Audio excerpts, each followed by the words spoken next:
जो लोग दुनिया में नमाज में सुस्ती करते हैं उनको कब्र में 3 तरीके से अजाब होता है।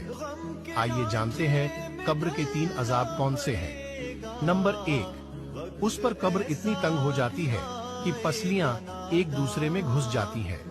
नंबर 2, कब्र में आग जला दी जाती है। नंबर 3, कब्र में एक सांप उस पर ऐसी शक्ल में मुसल्लत होता है जिसकी आंखें आग की होती हैं और नाखून लोहे के इतने लंबे कि एक दिन पूरा चलकर उनके खत्म तक पहुंचा जाए। उसकी आवाज बिजली की कड़क की तरह होती है। वो ये कहता है कि मुझे मेरे रब ने तुझ पर मुसल्लत किया है। जब वो एक दफा उसको मारता है तो उसकी वजह से वो मुर्दा 70 हाथ जमीन में धंस जाता है। इसी तरह कयामत तक उसको अजाब होता रहेगा। इसलिए सभी मुसलमानों से गुजारिश है कि कोई भी एक भी वक्त की नमाज न छोड़े और इस वीडियो को ज्यादा से ज्यादा शेयर करें।